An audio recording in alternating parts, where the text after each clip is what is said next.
ได้แก่หมายเลข17ขอแสดงความยินดีข้างนอก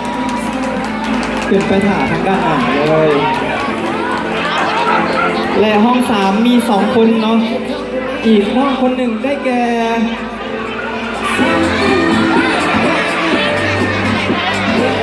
ว่าได้ยินสื่อตัวเองให้งานขึ้นไปทางด้านหน้าเวทีห้องอันดับ3ผู้ที่2ได้แก่หมายเลข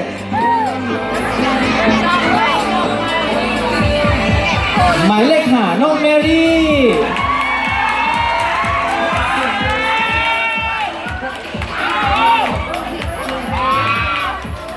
ผู้ปกครองสามารถมาถ่ายรูปให้กับน้องๆหมายเลข17และหมายเลข5น้องต่อไปจะเป็นการมอบรางวัลกับน้อง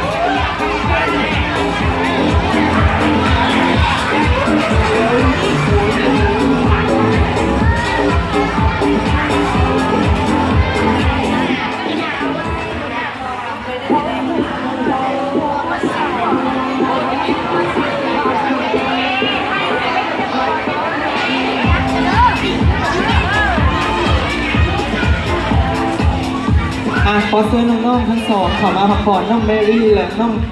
หมายเลข17เนาะเหลืออีก3น้องเท่านั้นก็คือหมายเลข9หมายเลข1และหมายเลข14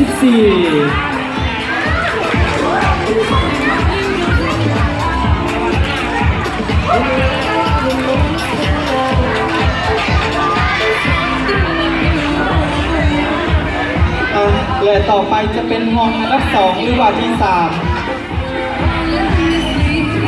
ถ้าว่าน้องได้ยินหมายเลขตัวเองเนาะให้ก้าวขึ้นไปทางด้านหน้าเวทีห้อง2หรือว่าที่3ได้แก่หมายเลข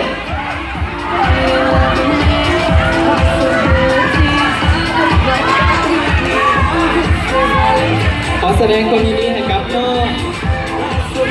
หมายเลข1น้องแอนนี่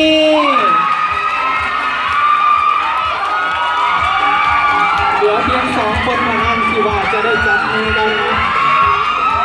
ต่อไปขออีเซนทำโบ้น้องถึงมอบรางวัลให้กับน้องหมายเลข1ที่ว่าได้ทั้ง3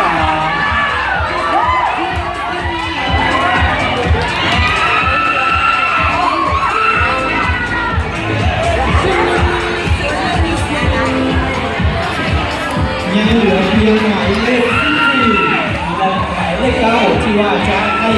ทองเนาะอันดับที่1จากคิมโมเดล2019เล่นก่อนกันอยู่อีกขอเชิญน้องเอ็นมาก่อนได้น้องซ้อมนี่เขาก็มาหมดเนาะขอเรียนเชิญน้องทั้งสองก้าวขึ้นไปข้างหน้าเวทีเอาเรื่อง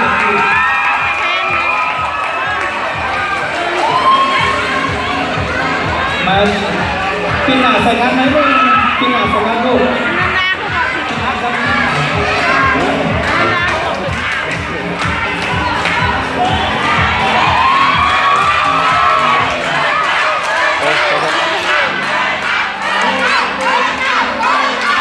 ต่อไปผมจะขออนุญาตประกาศผู้ที่ว่าได้ที่1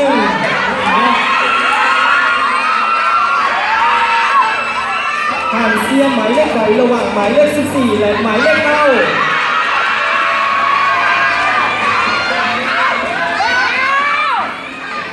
และน้องที่ได้อันดับที่1ในการประกวดคิสโมเดล2019ได้แก่หมายเลข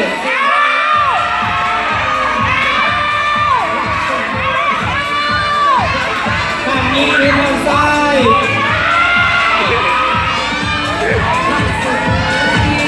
ขอแสดงความยินดีกับน้อง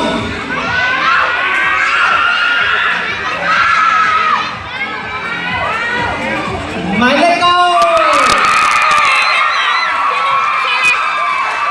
น่นอนนะหมายเลข4จะได้เป็นน้องอันดับที่1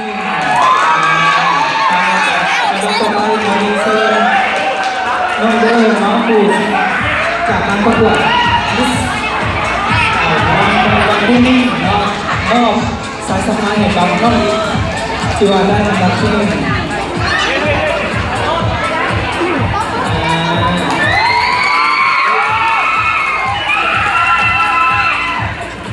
แ และอันดับที่สองเนาะเป็นเหรียญเชิญทำโบสถ์แล้วก็ทำการได้นะครับเนาะอาชีที่ว่าได้รองอันดับที่หนึ่ง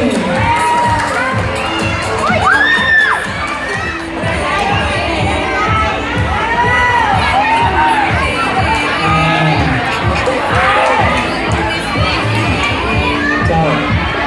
ทำความพูดซึ้งก่อนบอกไหมหนึ่งเนาะ